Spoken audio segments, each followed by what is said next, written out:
Welcome back to Retro Depot. It's been a month or two since I've uploaded any videos. There's been a reason for that.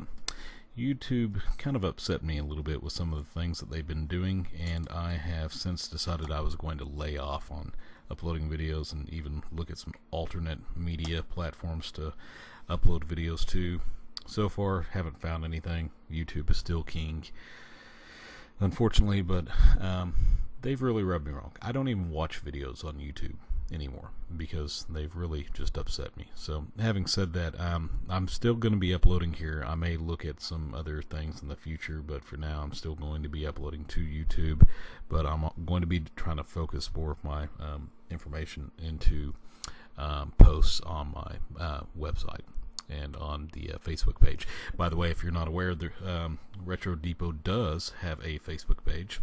I will put a link to it in the description below. But go check it out. Join up. If you have any questions, want to have discussions, hey, feel free to go over there and go to the community area and just chat it up. We can talk about anything you'd like to. But today what we're going to be doing is a review of JLC PCB. I was told to give JLC PCB a try because they're supposed to be a really good company, and some other people ordered it from them, had been really happy. They have a special that you can get. Matter of fact, if you go to their front page, they have a special that you can get 10 PCBs for $2 that are 1.6 millimeters thick, green in color with white silk screen, and are 100 by 100 millimeters. So pretty good deal, right? Well, depends. Of course, that's for one set. Anything above that you have to charge, or they charge you $5. Okay, and then the shipping, it's kind of quirky.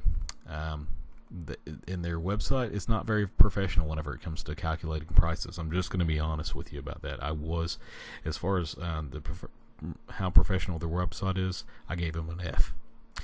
They got some serious problems, and some things will help you whenever you're ordering, some things will hurt you whenever you're ordering, but at the end of the day, it's unprofessional. They shouldn't be having these problems, not if they're the size company that they claim they are. So I wasn't really happy, but they do offer it, and they offer it with a build time of 2 days. Well, let me tell you about 2 days. I ordered my boards on January 20th, which it was a Saturday. So I expected my boards to sit there until Monday in China, whenever everybody came back to the factory and started making boards. Well, Monday came around and the boards got processed for a little ways, and then Tuesday they were processed, and then nothing on Wednesday, and nothing on Thursday, and then Friday, nothing. And then over the weekend, didn't really hear anything. Finally, on the 30th, I started trying to email people. Couldn't get through to anybody. And then on the 31st, finally my board shipped. So a 2-day build time, yeah, I'm not going with that. More like a 10-day build time. It was 10 days. Now, granted, there was 4 days over the weekend. And if we're taking that into consideration, okay, 6 days. But don't tell me you have a 2-day build time whenever it's actually a 6-day build time. Okay? DHL shipped in 2 days. No problem with that. I got the boards quick. Got them on the first or the second. So, having said that, no complaints about the shipping, and the boards arrived in good condition. And of course, I'm going to show you a little bit of an unboxing and comparison here in a few. But as far as the company is concerned, I've always used Elecrow in the past, and I've been really happy with them. They have a build time of 4 to 6 days, which is comparable to what I actually experienced through JLC PCB. But there's really something to be said about promising something and following through on those promises. In this particular case, JLC made a promise of 2 days, and they didn't even get 2 days. They didn't get 4 days. They didn't get 5 days. It was closer to 6 days. You know, if you're considering the weekend. If you're not considering the weekend, it was 10 days. But, you know, I understand people don't work on the weekends even in China, or at least I don't think they do. So, having said that, you just rubbed me wrong. I'm not going to be placing any more orders from JLC PCB because I did not appreciate the lack of professionalism for their website, or for their mechanisms in calculating prices, or for the fact that they weren't even able to meet simple time hacks. And that really says something about a company. So I'm just not going to do it. I don't care how good their boards are. So that's it for JLC PCB. I will say this: their website's not that different from Elecrow. I've got Elecrow pulled up here. Elecrow, $5 for 10 boards that are 100 by 100. It's not that much of a difference, and you're still going to pay about the same thing in shipping. But the difference between the two is Elecrow's website is not have any issues with lacking professionalism. It calculates the prices correctly, it calculates shipping correctly, no fuss. They have never not met a time hack. They state very clearly what their working time is, and you can actually on some orders you can adjust that to where you can get next day production and things like that. So there are other possibilities there. I've always been very happy with them, and especially whenever it comes to shipping, they offer the same shipping as everybody else overseas. It's either airmail or DHL. So, real happy with them as far as their comparison to JLC PCB in my customer experience.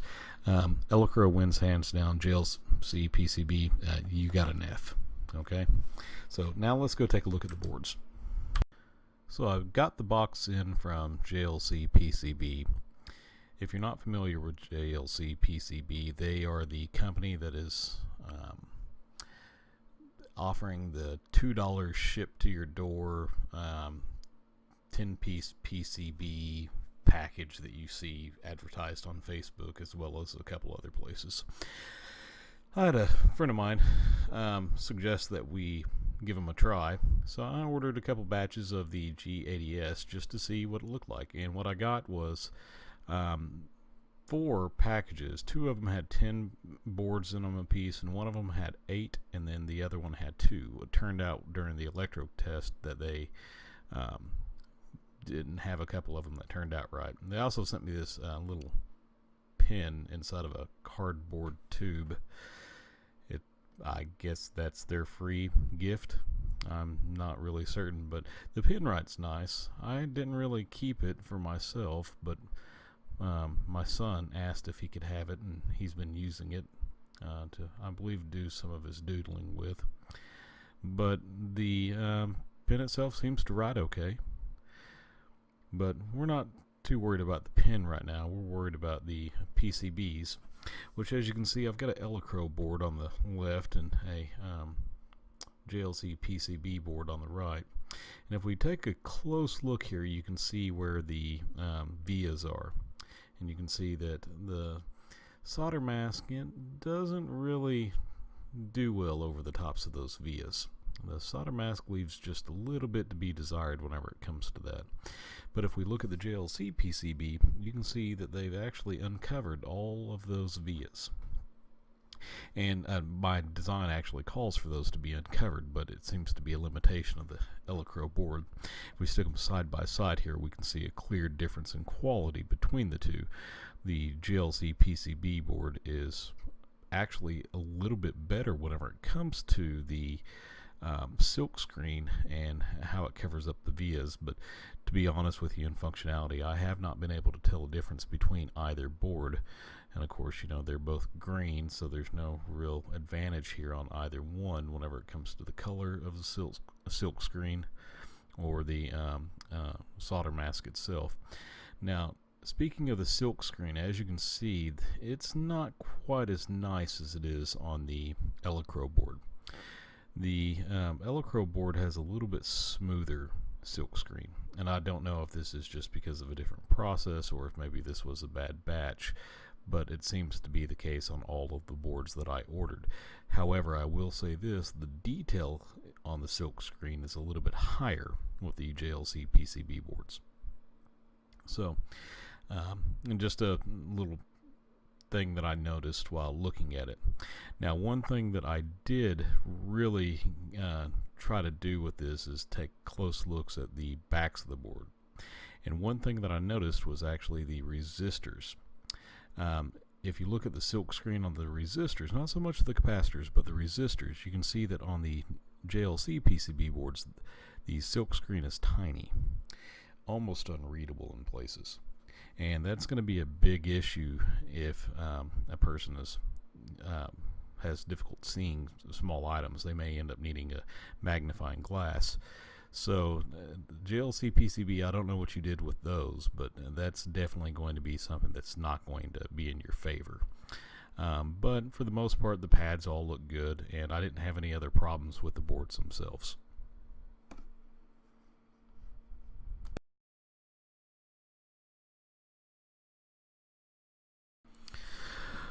Well, so what's my opinion? Well, I've kind of been a little bit opinionated about JLC PCB over the video. To be honest with you, their boards are actually really nice. They do make good boards.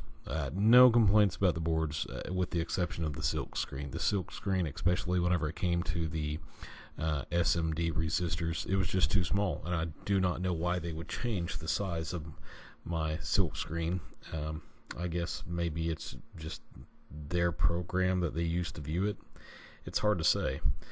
But whenever it comes to the how professional the website is and their ability to calculate correct pricing, I just wasn't impressed. And I wasn't impressed with their inability to meet their own time hacks. If they would have said that the build time would have been 4 to 7 days, I would have been perfectly okay with that. But they didn't. They said that it was going to be 2 days. And 6 business days down the road, whenever you ship the order, that's kind of a bad sign. So I'm not happy with the customer end of it. The product end of it's great. No complaints about the quality of the boards themselves. They're fantastic. I'm very happy with them, with the exception of the silk screens. On these particular boards, that's not a big issue because all of those resistors, they use the same value. But if you had a project that one resistor was going to be, let's say, a 1K, and the next was going to be a 22K, and one was going to be a 300 ohm, and I mean that could really cause some problems for somebody. So I'm not happy with the silk screen. I think that is something that they need to improve on. As far as the website goes, they need to completely redo whatever shipping price calculator that they have on there. It's just unprofessional. If I go to the website and it seems sketchy like that, I'm not going to order from it. The only reason why I did was because I knew other people that had ordered from this company. So I knew that they at least had gotten boards in the past. So it wasn't that big of an issue. But whenever it comes to, new people that haven't ever, ordered from that company, or maybe haven't done it in the past, I mean, if it were me, I wouldn't order from them, just simply because of the problems that they have. And again, with the time hack, it wouldn't have been that big of a deal if they simply would have said, oh, well, we'll have it in 4 to 7 days. But they don't. They say 2, and their 2 days is a lie. So, having said that, I won't be ordering from the company again. Quality was great, price was great, but at the end of the day, I still feel that they're a little bit too new to the game, and until they get some things really figured out and they get some problems fixed, I think I'm going to continue to give my business to some of the other board fabs. There's no reason to settle with one company just because they have a cheap price. And even if their boards are, good boards, I haven't had any problems with the boards that I've had. The JLC PCB boards are a little bit higher quality than the boards that I have been ordering, as you can see by the silk screen, or not the silk screen, but the solder mask. But that really doesn't make up the difference. So, but now that we're done with the review, this is the Retro Depot Facebook page. And of course, we do have a community page that you can go to. Nobody's really posted in there because we don't have a whole lot of members yet. Currently, only 3 members, and I won't tell you who the other members are. But let's just say that it's somebody that has ordered the computer, has built it, and has been very supportive of everything that I've done. So, having said that, we got a couple posts up here. But yeah, go check it out. Feel free to join the people that get in earlier. you're gonna not see a whole lot of stuff going on. But hopefully, if we can get enough people going with this, we might be able to have some pretty good conversations, and maybe even you guys might even be able to steer me in whatever direction that you'd like to see the website or even the YouTube channel go. So give it a go, and if you have any questions for me ever, the best way to get a hold of me is through the website. There's a contact page. It shoots me an email. Most of the time, even during the day, whenever I'm at work, I'll grab my phone because I can email you back from my phone, and I can start having a conversation with you that way. Another quick way would be to go to the Facebook page and post on there. I check it pretty frequently. And aside from that, you can always comment on the videos or on the posts on the website. All right? So thanks for watching. If you have any questions, leave a post below in the comments. All right? Goodbye.